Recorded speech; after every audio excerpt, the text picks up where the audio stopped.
against transgender athletes. JC is awesome. If you want to learn more about her case, you could check out our website, genderjustice.us, but happy birthday, JC. And speaking Happy birthday, JC. And speaking of plaintiffs, we also want to give a shout out to the plaintiffs on these Title VII cases that the Supreme Court ruled on today. We know Amy Stevens, sadly, she passed away before seeing this amazing decision. Don Zarda as well, and there's also Gerald Bostock, who can see the wonderful Supreme Court decision today. So we want to thank them. We want to thank their families. We know what a huge stress it is to be a plaintiff in a civil rights lawsuit. I can't imagine what they've all been through. So thank you to all of them. Yes. Okay, so we are still unpacking the decision. My brilliant legal mind is just, processing. But let's talk about how we got here. So today, the Supreme Court affirmed that Title VII, which protects people from discrimination on the basis of sex, that sex includes your gender identity, gender expression, and your sexual orientation. Oh, did I speak out of turn? Actually, gender expression might not be it. Yeah, so we'll talk. Funny. As you were saying that, I thought that's funny you said that because the decision's actually kind of complicated. I mean, hopefully it's simple, but it never is. So, they did find that if your employer fires you because you are gay or lesbian or bisexual, that is sex discrimination under Title VII. If your employer fires you because you are transgender, that is sex discrimination under Title VII. And there's actually— Which makes sense. Right. And there's actually an interesting story about how sex discrimination actually ended up in Title VII. Erin, do you want to— and Title VII is by the way, it's the Federal Employment Discrimination Protection. So it protects, it has a number of characteristics you could be protected from employment discrimination based on, and one of those is sex. And that was the subject of the Supreme Court opinions. But Erin, do you want to talk a little bit about how sex even ended up in Title VII? Yeah, I mean, I think it's important to note that Title VII is part of the Civil Rights Act of 1964. And so sex was a last minute addition from Senator Howard Smith of Virginia. And it's still, there's a debate that goes on whether he added it as a joke or whether he was actually advocating for the protection. It was quite, honestly, it was women who advocated for this. So it was a last minute addition. There were hours of debate over this amendment and it passed. I think it was like 168 to 133, and they called it Ladies' Day in the House when they discussed it. So that it was like by happenstance. It was not part of the original bill. It was not the intent of the original bill. It was just kind of like a last minute addition to the Civil Rights Act. So, and some people say that it was added to try to tank the bill, right? Like that if it was included, then people wouldn't vote for the bill, and then it actually ended up being part of it, right? Yeah, like the ways in which intersectionality fails to live through our history, right? Like if Black folks included women in protections, there's no Black women, right? So why would you do that? I think that was the idea, is that it was either meant to tank it or derail it or pit white women, quite honestly, against Black people. And thankfully it did not do that. So the Title VII cases that the Supreme Court heard, there were 3 of them. It was Bostock v. Clayton County, RG and GR Harris Funeral Homes v. EEOC. So that was Amy Stevens' case, but it was brought by the EEOC, the Equal Employment Opportunity Commission. So their name is on the case, but Amy Stevens is really they're the plaintiff, but it's Amy Stevens' case. And then Altitude Express v. Zarda. So Bostock and Zarda were both, they both claimed they were fired because they're gay. Bostock worked in child protection. His unit was doing fantastically. They had awards. Then he joined a gay softball league and was fired after that. And having worked in child protection, representing kids in family court, I can say we absolutely need LGBTQ child protection workers, lawyers, judges, and all of that, foster parents. So he was fired. He argued that he was fired because he's gay and that is sex discrimination. Don Zarda was a parachute instructor, like a jumping from the plane, skydiving instructor. And he also argued that he was fired for being gay. and then Amy Stevens worked at a funeral home.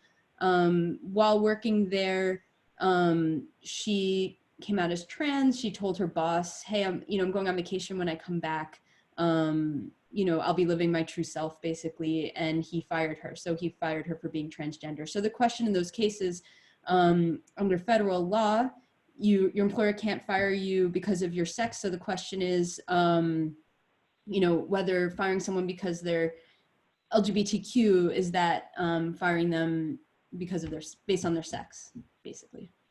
And we argue and said before in our SCOTUS chat, right, that yes, right, because it's not that they were married, is that they were married to men. It was that they were married to other people who of the same sex. And A.B. Stevens, I think that one was actually the clearer one for me. I was like, how can your gender identity not be on the basis of sex? So the majority opinion was authored by Neil Gorsuch and then was joined by Roberts, RBG, Kagan, Sotomayor, and Breyer. Kavanaugh wrote his own dissent, which he actually took the time to never talk about transgender people at all, only addressed the gentlemen in the cases where they were fired for being gay. So it's not that he said transgender people should or should not be discriminated against. They just don't exist in his world. They didn't even bear a mention, which is just, And then Alito, I think, authored the dissent.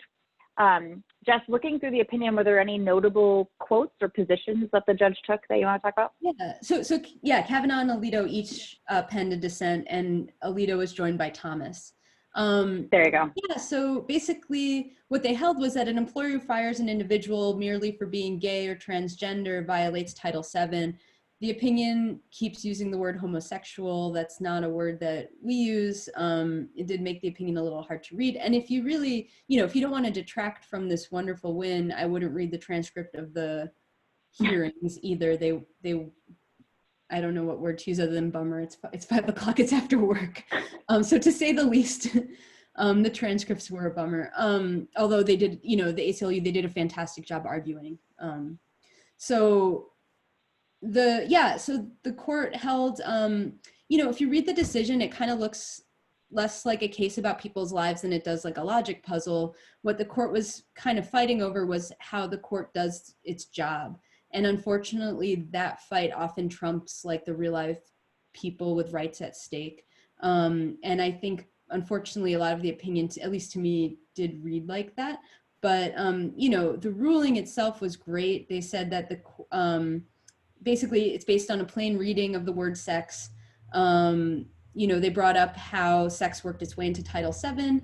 And then, the question, there's always a question, what did the original writers intend by the word sex? But, the court brought up that Title VII applies, let's say, to men who've been sexually harassed by men at work. Like, for one, sexual harassment, it wasn't always clear that that was part of sex discrimination under Title VII. And for two, it wasn't always clear that men were protected. That wasn't the point of Title VII, but the court had no problem extending the protections to men. So it's not always the case that the court's literally saying, what did the legislators mean when they put in sex? We're only going to do that. They go beyond that.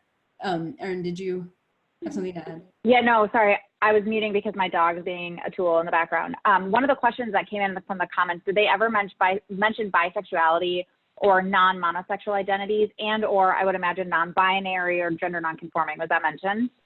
No, no. I mean, they're still just using the word homosexual. So, right, that's so true, right? Homosexuals are protected. Transsexuals are protected. They did not talk about bisexual people. They did not talk about non-binary people, genderqueer people. They didn't use the word like cis. It wasn't a very, they didn't use a lot of the language that we would use when discussing these issues, and they didn't expressly talk about bisexual people or non-binary people. And we'll talk a little bit more too about like some of the things that we're worried about and some of the things we feel like they left out and where that leaves holes and stuff like that too. But continue on. You were talking about. Oh yeah. So continue. So one thing they said, it's like I said, they said this is based on a plain reading of the word sex, which the dissent, says no, it's not. And they say, take an employer who fires a transgender person who was identified as male at birth, but who now identifies as female. If the employer retains an otherwise identical employee who was identified as female at birth, the employer intentionally penalizes a person identified as male at birth for traits or actions that it tolerates in an employee identified as female at birth. Again, the That was individual, so legal. I know. This is what I mean. You know, it kind of takes the heart out of the case. Like, you know, we've experienced discrimination. We talk to people who've experienced discrimination. It's like heart wrenching. And then you kind of read it in a legal opinion and you're like, oh. But, you know, basically what they're saying is if you're treating people differently because they aren't conforming with what your expectations are based on their sex assigned at birth, that's sex discrimination because you're going to treat them differently based on the sex assigned at birth. They said basically the same thing for gay and lesbian people. You know, I don't even recall if they used the word lesbian. Maybe they did, but they, you know, basically the same. I feel like I did a control F and did not find one. Well, the same for the homosexuals. No, they did. If you discriminate against like gay people and yeah, they did, because they said if you discriminate against gay people, did. Yep. Discriminate against lesbians, you haven't like mooted out your discrimination, you've actually doubled your discrimination. And it's wild that they even have to say that. But yeah, so that's basically, you know, the ruling was, it had a lot of kind of that, it was very logic puzzly. There was, I think at some point, it may have been the Dissent did a diagram of like men, women, and was crossing things out. It was weird. And it, you know, as someone who's read Amy Stevens' letter that she sent to her employers, you know, like basically about how she's delivered true self and the best is yet to come, you know, it was this beautiful thing. It, you know, the opinion I don't think reflects that. But, captures that. well, I don't know, yeah. You know, what are you expecting? So you talked about the Dissent. Talk about some quotes from the Dissent, because those were all my quotes that I pulled out. Was just like, yeah. So the Dissent was basically, you know, they did this like kind of funny parade of horribles, because it's like horrible, I guess, is parade of horrible. Yeah, because it's like, you know, it's in the eye of the beholder. Like, God, you know, God forbid there's trans women in a women's locker room who are doing what, like changing and minding their business, and going like, right, like, let's go lift weights together. Like, you know, it's these things of like, oh my God, imagine. So, you know, Alito, first of all, he kind of went through the obsession the courts have with being kind of like Scalia and being a textualist and all this stuff. Alito went through like how they're not the real textualist, he's the real textualist. You know, there's a lot of kind of fighting about that. But then he kind of got to like, textualist, is that going to like the origins of sex in 1964? Is that what that is? Or no? Well, that's what he wanted to do. I mean, that's how he said he should have it. And he went through the history of how poorly the homosexuals have been treated throughout history, and it was kind of like awful and hard to read. And he wasn't like, and he was like, yeah, I guess that's bad, but like they didn't mean to protect you. You know, it's just hard. It's really hard to read these things. But you know, he kind of said as an example, just think about how bad this is going to be. And what he cited was bathrooms, locker rooms, women's sports, which we, you know, at Gender Justice, we believe and as individuals, we believe very strongly at trans inclusion in sports, that trans women should be able to compete in women's sports, that non-binary people should be able to compete in sports. You know, we believe that very strongly. That's his parade of horribles. Dorm rooms, religious employers. There was this one example where in religious schools, basically you're going to teach people that homosexuality is wrong, or, you know, being transgender is wrong. And then that's going to be undermined by the fact that there's a gay teacher on staff they can't fire. And I think it's just outrageous that the example is like, you know, you undermine this by actually treating someone with respect, you know, like that. How will we teach them that they're bad if we respect them in law? And I grew up going to like an Orthodox religious school. So I don't have, you know, I personally don't have sympathy for the like, so we don't respect people. You know, I don't think that needs to be the logical next step, even regardless of your religious views. Right. Healthcare was another one. We got Gender Justice got a shout out when he talked about healthcare. He's like, look at how terrible. And he cited our Tovar case where we basically argued that you should not discriminate against transgender people in health insurance, like God forbid people access healthcare. It's, you know, a parade of horribles. And we are going to talk about Section 1557 and like the healthcare rule from last week and how that plays into this week. We're going to talk about that in a little bit, because I think a lot of people, that's on their minds for sure. Continue. yeah, we'll talk about that, the Affordable Care Act rule that came out. And then he also talked about freedom of speech, which I know that was a big issue at the U recently. Failure to use preferred pronouns as kind of impinging on people's free speech. But, you know, there's lots of discrimination that isn't protected on free speech grounds. So I'm not sure, but his parade of horribles kinds of look, and that under equal protection, there's levels of scrutiny, like, you know, for race discrimination courts, you know, a law really has to be important for it to pass muster. If there's race discrimination, if one outcome of the law is race discrimination, basically we'll have to really be careful when we discriminate against, you know, trans people, LGBTQ people, because now they could be subject to this heightened review. So it's basically all these things that sound great to us, right? Like trans and and I'm like, yay! rights, you know, but this is Alito's parade of horribles. So like, this is my pride parade though, Jess. Like, that's my pride parade right there. All the things you listed. Okay, so we've been talking for 20 minutes, so people are probably going to tune out at some point, but so I just want to, so the ones that I wanted to bring out were, you know, one thing I saw floating around today is like Gorsuch authored the majority opinion, and people are like, oh, you know, Trump did this. And I think it's really important to name that, like, the day that the administration announced that they would no longer, and I'm going to use quotes, accept or allow transgender people to serve in the military, that was the same day that they filed an amicus brief, which is just like a friend of the court, saying that that LGBTQ are not protected from being fired for being gay or transgender.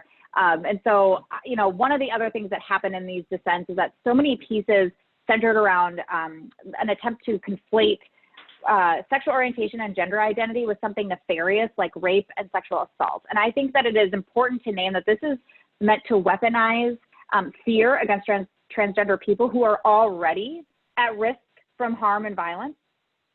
And we have in the Minnesota Human Rights Act in Minnesota protections from discrimination for gender identity and expression and sexual orientation, but they made sure to qualify that that does not protect people from discrimination for pedophilia. And so this is just a long running thing that we have had that attempts to pair the LGBTQ community with bad things. And I just want to name that and say that it is not okay. And it happened a lot in the dissent.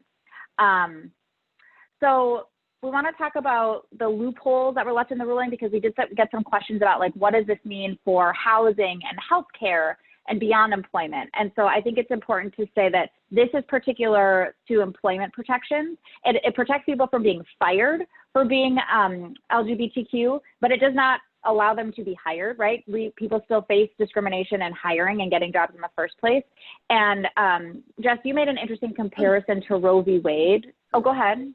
So it does protect you, like you shouldn't, if the reason you're not hired is because you're, you know, gay or lesbian or bisexual, transgender, whatever that may be, you should be protected from that. I think what Erin's more pointing to is, like, there's all kinds of societal discriminations that make it hard to get into the labor force, make it hard to even get a job in the first place, right? Like, you know, you have all the, like, the disparate policing, the racist policing that ends up, you know, you end up having these background checks and then you don't get the job for that. But, you know, there's all these kinds of factors in society that can make it hard for people to even get jobs. And this decision doesn't necessarily help with those things. The other thing to think about is can I just point out too that, like, the way that people get hired, they never write, like, not going to hire because LGBTQ. It's the same, like, not going to hire them because they're Black, but it's like, I don't think they fit the culture, or, you know, it's a bad fit, right? Like, we've seen all of those things, and there are little ways that can happen. Continue though. Yeah, and I will, you know, I'll also say, like, it's so hard to prove discrimination in court. You're not going to have a smoking gun. I mean, you might, but, like, generally you don't have a smoking gun of an employer being like, I didn't hire him because he's a homosexual, or, you know, whatever. Right. You know, so that's timely word.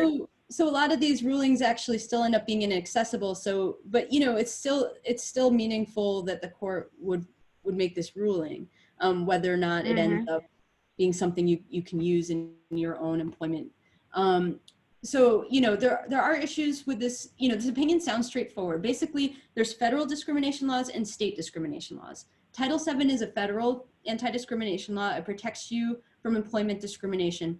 Minnesota also has state employment discrimination laws that already protected people, LGBTQ people. We were actually the first state to include protections for transgender people expressly in our civil rights law. And Minneapolis was actually the first city, like in the 70s, to do it. And the state of Minnesota did it in the 90s. So LGBTQ people were already protected from employment discrimination under state law. And this ruling means that we're also protected under federal law, and people who live in states that don't have state protections are now protected under federal law. So it's a really good thing.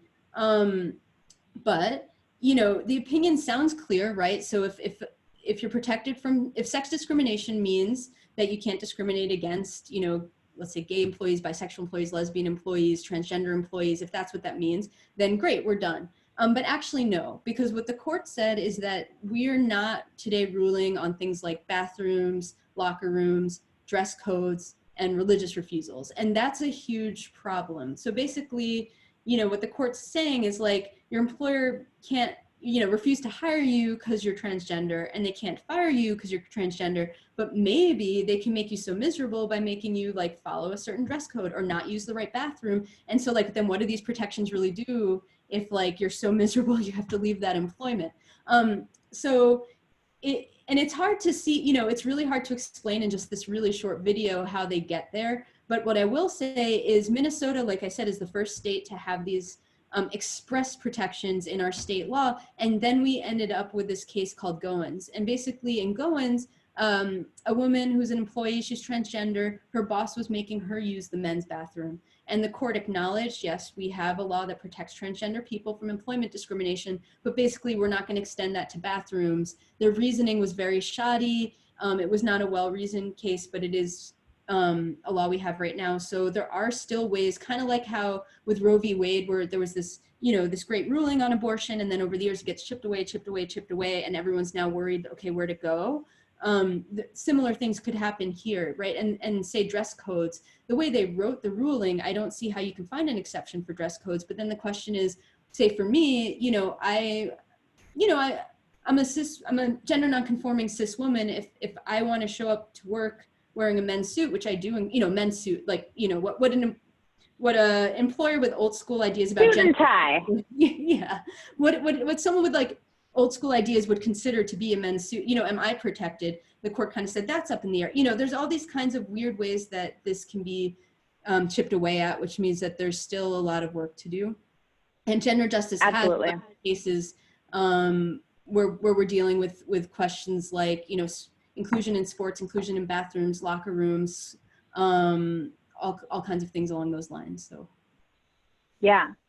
So I'm going to pivot us and just talk about the larger context, because I think that's where some of the questions were, like, what does this mean for other things?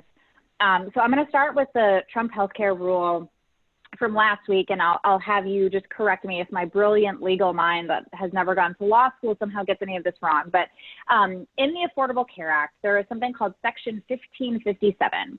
And Section 1557 borrowed protected classes from other statutes and built on longstanding protections. So you had the Civil Rights Act, Title VII, you had Title, is it 8 of that?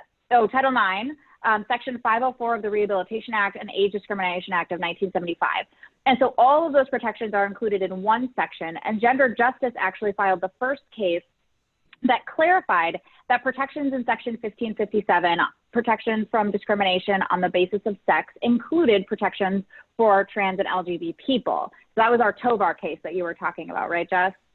Yeah, so Section 1557, the Affordable Care Act basically talks about healthcare, access to healthcare, Right. health insurance, that sort of thing. And so the question in Tovar was a health insurance question specifically. Right. But and what so last, it answered, sorry, the question it answered was, does sex discrimination include transgender people? Right. And so last week, the Trump administration finalized rules that said LGBTQ people are not protected under the definition of sex under the Affordable Care Act. And I think it's important for us to name that rules are not interpretations of the law. And so our case wins mean that LGBTQ people are still protected from discrimination in healthcare under the law. And I would imagine that today's ruling from the Supreme Court would make that Trump administration rule even less strong. It was kind of their suggestion. Will you just talk about that a little bit? Yeah, so you're going to see, this has happened a lot recently where the Trump administration comes out with a rule and then the media kind of puts that out there as though this is like the state of the law. But a rule is not dispositive, like a court does not have to follow how a rule interprets a law. So, if the Trump administration puts out a rule saying sex discrimination under Title VII does not include transgender people, right? That's not going to trump the Supreme Court's decision that it does. The courts get the final say in how to interpret the law. So rules can be persuasive, judges can refer to them and then decide from there what to do, but at the end of the day, the courts decide. So thanks to, some gender justice cases, Rumble, Tovar, and, cases brought in other places in the country by other organizations, transgender people have been protected under Section 1557 of the Affordable Care Act, and Trump's rule cannot override what the courts have said. So, and then he put out the rule like a business day before we get this Title VII case where even though it's a different law being interpreted, they both have the same language, right? Like based on sex. So they're both defining the word sex. So if under Title VII, sex includes transgender people, it would be difficult for a court to say that it does not under the Affordable Care Act. So Trump's rule already wasn't the law of the land. This really just hammers that in even more.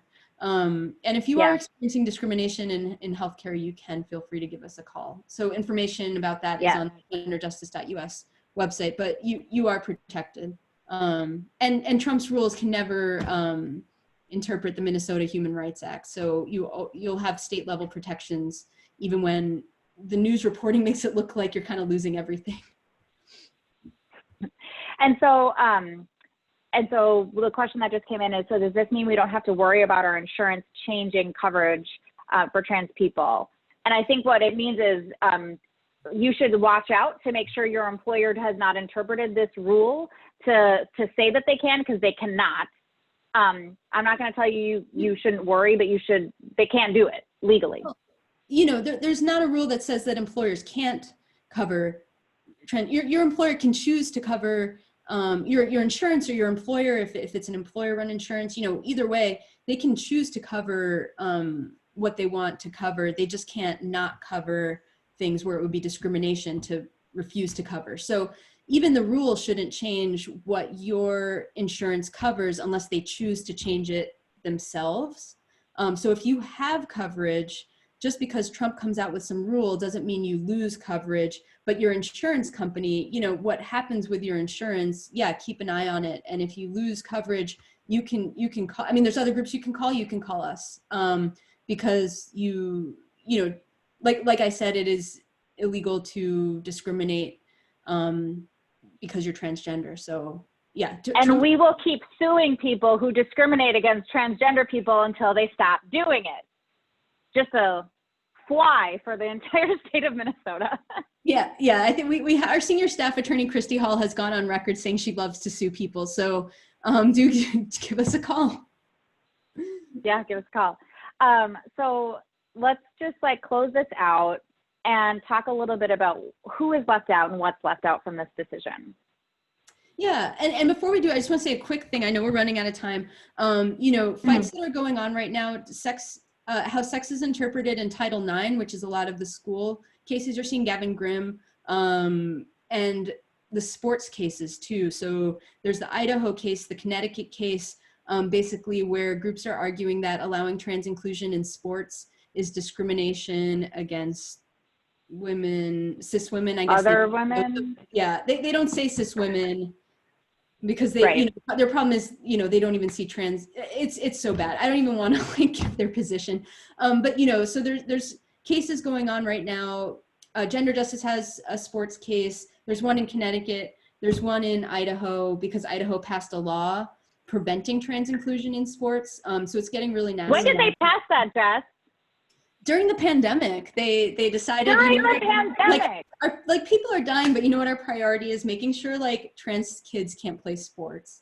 So and basically, it's just a big.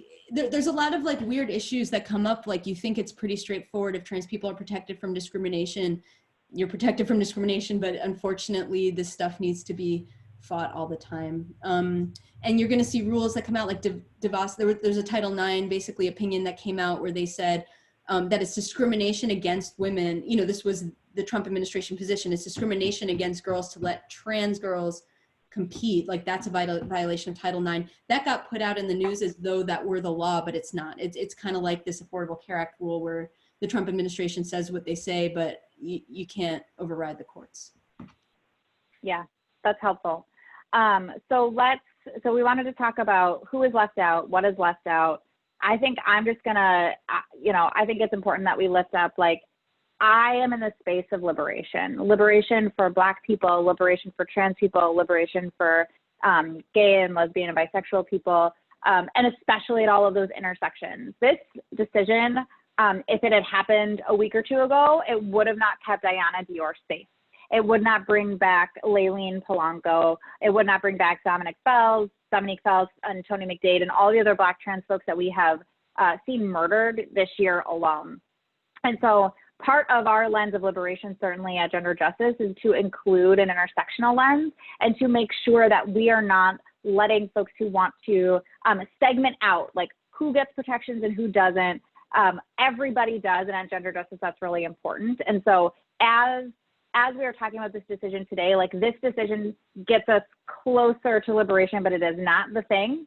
And so that's part of why we're having this conversation, is to look for where those loopholes are, because we don't want to see this. And also, like, the Supreme Court does not get cookies for deciding that we are people who are protected from discrimination. And so it is a good decision, but there's no cookies coming out for affirming our right to exist free from discrimination. And we're going to keep fighting to make sure that liberation for everybody is what we're working for. Yeah. Is there anything you wanted to close with, Jess? Yeah. Yeah, no, I completely agree, Erin. I also would add, even in the context of employment discrimination, there's so many people left out of who is an employee and who is even covered. Like, you can work your butt off and you can, because of all these loopholes in employment protections, you can earn pennies, or in the case of, let's say, sex workers, you could get arrested. So basically, not everyone is protected under employment discrimination just because you're someone who works and someone who makes money. So there's a lot of, it's not just that there's loopholes in how this opinion will be read, there's loopholes in who's kind of included in this. But, we don't want to take away from, this is still, I don't know about you, Erin, I didn't expect the decision to be this good. I'm so glad it came out how it did. I think it's something myself and a lot of people really needed to see, something like this, even with all of the omissions, even with, not mentioning bisexual people, not mentioning, it has a lot of problems, and I wish it were better, like referring to us as homosexuals, a dissent that seems to completely ignore that there's a trans case. There's a lot of problems, but, I do want to say, I think the folks at the ACLU did an amazing job. I think the plaintiffs were amazing, their families who kept the case going even after two of the plaintiffs passed. So, we just want to thank everyone who was involved with this. Absolutely. And I think we should say that, Gender Justice, we're not a direct service organization. We do impact litigation. And so my dream in life is to see Jess Braverman argue in front of the Supreme Court. Like, that's just like, we'll just fix all these holes. You'll do it. It'll be fine. And I'll be celebrating from the gallery where they let me sit, I guess. I don't know. Well, thank you, everybody, for joining us. I want to end with Gender Justice turns 10 this year. We turned 10 this month. And we were planning on doing a lot of stuff to celebrate our 10-year anniversary, including raising a lot of money. And COVID, the pandemic, the uprising means that that's actually not what we're able to do. So if you feel so called to do so, you can donate $10 to Gender Justice for our 10-year anniversary. It's genderjustice.us. You could donate $10,000. I'm not going to put a limit on how much money you can support Gender Justice with, but it's our anniversary and we want to celebrate that. So thank you for joining us. We will be back, I'm sure, throughout the month of June to talk about more Supreme Court decisions, hopefully good Supreme Court decisions. We're still waiting on the abortion, June v. Russo from Louisiana, the abortion case. So we'll come back and we'll do the same thing here. Yeah? Yeah, that could be soon. They added another day for opinion. So I think we're looking at, I think it's Oh, Thursdays and Mondays. So, and June's almost over. So we're going to get the abortion case, we're going to get a DACA ruling. So we'll be watching the oh Supreme yeah. Court. And we'll be talking about it here. Thank you, everybody.